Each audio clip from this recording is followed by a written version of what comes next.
Hi everyone. So my name is Janmijay and this is the 24th of my communication practice. And as you all know, I wanted to create a playlist where I'm doing my communication practice for 30 days. I was using this book called Man's Search for Meaning by Viktor E. Frankl to do this communication practice. And I thought that I'll be completing this book in 30 days, but I won't be rushing because I think that it might take like 3-4 more days than expected. And throughout this journey, we were trying to understand author's perspective while he was incarcerated in the concentration camp in Nazi Germany. And this book was written in 1945, and we all know that was the era of World War II, where Hitler's Nazi Germany were basically persecuting Jews, and there were other factors as well. So we are not talking about the other factors and the political ramification during that period, but just we are talking about a man's perspective who is incarcerated, who's a psychiatrist by training. So his basically psyche is to understand how people behave under certain conditions. And here in this case, it was a concentration camp where the prisoners were incarcerated with no hope of future. They don't know when they will be getting free and when the war will be over. They had no clue about anything, and they were given a very less amount of food, and they had to work in the different miserable conditions. And the author also talked in the final moments in the concentration camp, so the first part of the book covers about his experience in the camp, and the second part of the book talks about his logotherapy, a thesis he developed during his psychiatrist training days, which he tested in the concentration camp, and later on he developed that sort of thesis. So here, in the last moment of the concentration camp, he's like now analyzing the situation where he talks about Nietzsche's word that he who has a why to live for can bear with almost anyhow, meaning that you had to have a reason to live, and then you can survive any calamity, any situation which might be horrific, but you must have a why to live. And then he talks about what is really needed towards our attitude to life. So I'll start reading that para and then we'll go from there. So what was really needed for the fundamental change in our attitude towards life? We had to learn ourselves, and furthermore, we had to teach the despairing man that it did not really matter what we expected from life, but rather life expected from us. We needed to stop asking about the meaning of life and instead to think of ourselves as those who were being questioned by life daily and hourly. Our answer must consist not in talk and meditation, but in right action and in right conduct. Life ultimately means taking the responsibility to find the right answer to its problems and to fulfill the task which it constantly sets for each individual. So here the author basically reverses the situation. He gives a different perspective about don't think of having a meaning to life, but rather you don't get to ask this question to life itself. Like life will ask you question and you have to answer that question through your conduct, through your actions. And life will consistently and constantly ask you these sort of certain questions through their different circumstances and all, and then you have to respond to those questions in your conduct, through your conduct and through your actions. And everyone would get to have a different set of questions and different set of problems, and then you have to fulfill those tasks that is set for them. This is a beautiful summarization of what should be the perspective while dealing with such question philosophically. This task and therefore the meaning of life differ from man to man and from moment to moment. Thus, it is impossible to define the meaning of life in a general way. Questions about the meaning of life can never be answered by sweeping statements. Life does not mean something vague, but something very real and concrete. Just as life's tasks are also very real and concrete, they form man's destiny, which is different and unique for each individual. No man and no destiny can be compared with any other man or any other activity. No situation repeats itself, and each situation calls for a different response. Sometimes the situation in which a man finds himself may require him to shape his own fate by action. At some other times, it is more advantageous for him to make use of an opportunity for contemplation and to realize assets in this way. Sometimes man may be required to simply to accept the fate, to bear his cross. Every situation is distinguished by its uniqueness, and there is always only one right answer to the problem posed by the situation at hand. When a man finds that it is his destiny to suffer, he will have to accept his suffering as his task, his single and unique task. He will have to acknowledge the fact that even in suffering, he is unique and alone in the universe. No one can relieve him from of his suffering or suffer in his place. His unique opportunity lies in the way in which he bears his burden. So, now the author is summarizing all his experiences in the concentration camp into like this final verse. I think this is the almost the final verse where now author is getting to his final point about the meaning of life. And I find it very unique. I think that is why this book is very famous, and we are right now at page 86 and there are 14 more pages, so probably now we are getting there where author's real opinion is coming up, like while from his first getting into the concentration camp and finally getting relieved from that, and now you are getting to see how the author was dissecting this life experiences he had there and the pre-concentration camp experience, and now we are getting to there where you can understand like how human psyche has worked in that concentration camp for a man like Viktor Frankl, who was a psychologist and psychiatrist, and he was a doctor. For us as prisoners, these thoughts were not speculations far removed from reality. They were the only thoughts that could be of help to us. They kept us from despair, even when there seemed to have no chance of coming out of it alive. Long ago, we had passed the stage of asking what was the meaning of life, a naive query which understands life as the attaining of some aim through the action creation of something of value. For us, the meaning of life embraced the wider circle of life and death, of suffering and of dying. Once the meaning of suffering had been revealed to us, we refused to minimize or alleviate the camp's torture by ignoring them or harboring false illusions and entertaining artificial optimism. Suffering had become a task on which we did not want to turn our backs.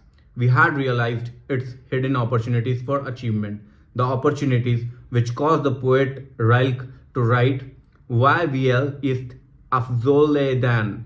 How much suffering there is to get through.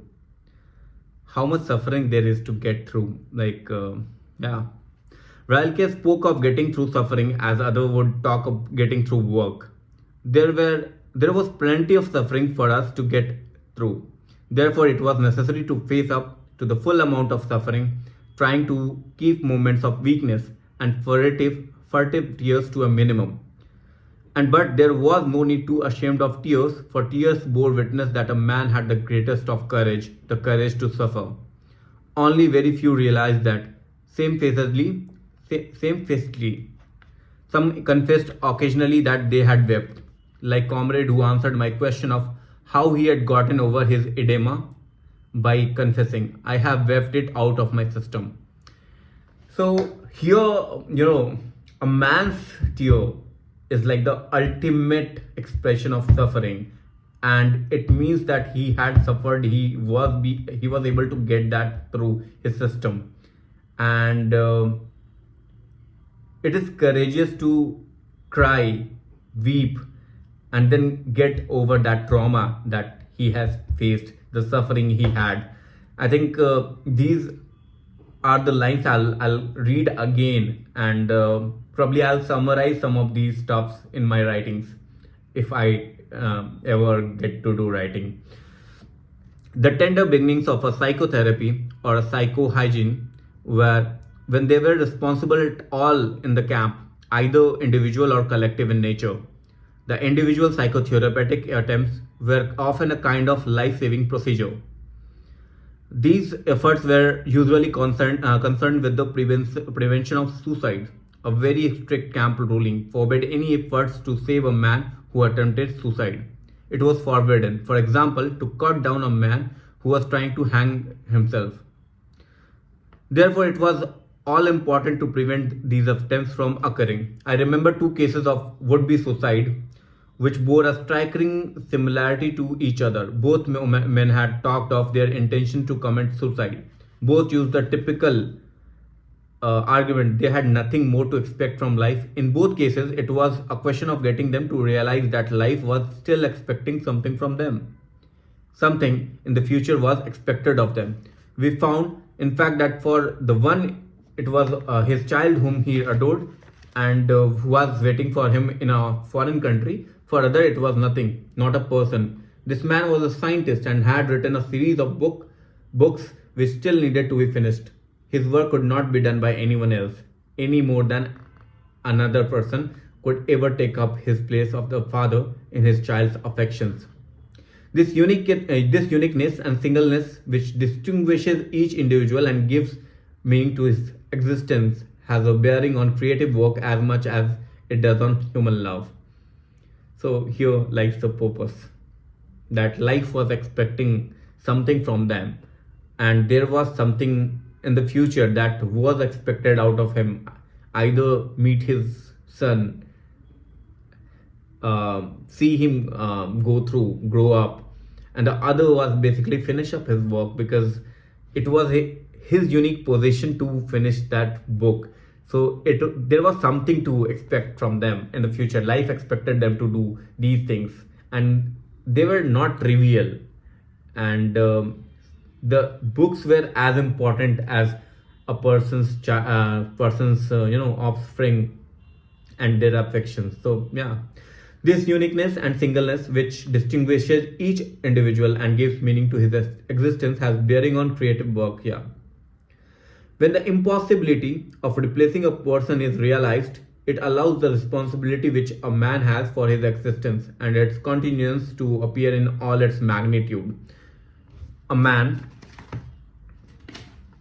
who becomes conscious of the responsibility he bears towards a human being who affectionately waits for him or to an unfinished work will never be able to throw away his life. He knows the why for his existence and will be able to bear almost any how. And here the author connects Nietzsche's words to his argument, where he is saying that a person who knows there's a why his existence is required and what life expected out of him in future. So there is a why, and that person can endure anyhow. And here, I think I'm getting excited, though these are very emotional lines, but I am getting excited. The opportunities for collective psychotherapy were naturally limited in camp. The right example was more effective than words could ever be. A senior block warden who did not side with the authorities had, by just and encouraging behavior, 1,000 opportunity to exert a far-reaching moral influence on those under his jurisdiction. The immediate influence of behavior is always more effective than of words, but at times a word was more effective too, when mental receptiveness had been intensified by some outer circumstances. I remembered an incident when there was an occasion for psychotherapeutic work on the inmates of a whole hut, due to an intensification of their receptiveness because of a certain external situation. It had been a bad day. On parade, an announcement had been made about many actions that would, from then on, be regarded as sabotage and therefore punishable by immediate death by hanging. Among these were crimes such as cutting small strips from our old blankets in order to improvise ankle supports, and very minor thefts. A few days previously, a semi-starved prisoner had broken into a potato store to steal a few pounds of potatoes. The theft had been discovered and some prisoners had recognized the burglar. When the camp authorities heard about it, they ordered that the guilty man be given up to them, or the whole camp would starve for a day. Naturally, the 2,500 men preferred to fast. On the evening of this day of fasting, we lay in our earthen huts in a very low mood. Very little was said, and every word sounded irritable. Then, to make matters even worse, the light went out. Tempers reached their lowest ebb. But our senior block warden was a wise man. He improvised a little talk that about all that was on our minds at that moment. He talked about the many comrades who had died in the last few days, either of sickness or of suicide.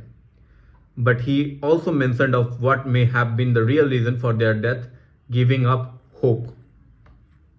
Giving up hope.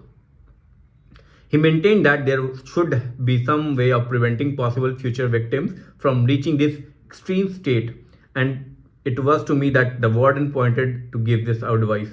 God knows I was not in the mood to give psychological explanation or to preach any sermons, to offer my comrades a kind of medical care about their souls. I was cold and hungry, irritable and tired, but I had to make the effort and use this great unique opportunity. Encouragement was more necessary than ever. So I began by mentioning the most trivial of comforts first. I said that even in this Europe in the sixth winter of the Second World War, our situation was not the most terrible we can think of. I said that each of us had to ask himself what irreplaceable losses he had suffered up to them. I speculated that for most of them, these losses had really been few. Whoever was still alive had reasons for hope: health, family, happiness, professional abilities, fortune, position in society. All these things, there were things that could be achieved again or restored. After all, we still had all our bones intact. Whatever we had gone through could still be an asset to us in the future. And I quoted Nietzsche from Nietzsche: was Mensch nicht umbringt, macht mich stärker. That which does not kill me makes me stronger. Then I spoke about the future. I said that to the impartial, the future must be seem hopeless. I agreed that each of us could guess for himself how small were his chances of survival. I told them that although there was still no typhus epidemic in the camp, I estimated my own chances at about 1 in 20. But I also told them that in spite of this, I had no intention of losing hope and giving up. For no man knew what the future would bring, much less in the next hour, even if we could not expect any sensational military event in the next few days. Who knew better than we, with our experiences of camps, how great chances sometimes open up, quite suddenly, at least for the individual. For instance, one might be attached unexpectedly to a special group with exceptionally good working condition, for this was the kind of thing which constituted the luck of the prisoner. But I did not only talk about the future and the wheel which was drawn over it. I also mentioned the past, all its joys, and how its light shone even in present darkness. Again, I quoted a poet to avoid sounding like a preacher myself, who had written: was du erblest, can kein match der Welt der Rauben. What you have experienced, no power on earth can take from you. And there was another line that I read, which actually inspired me: the mind which has been stretched cannot go back to the same position. If you are enlightened once, you cannot go back in that initial state of mind. And that it is saying that if you have experienced, you had some sort of experience, whatever you have experienced, any power on earth cannot take away that from you unless you lose your mind. And then also it is hidden somewhere. Not only our experiences, but all we have done, whatever great thoughts we may have had, and all we have suffered, all this is not lost. Though it is past, we have thought it into being. Having been is also being, kind of being, and perhaps the surest kind.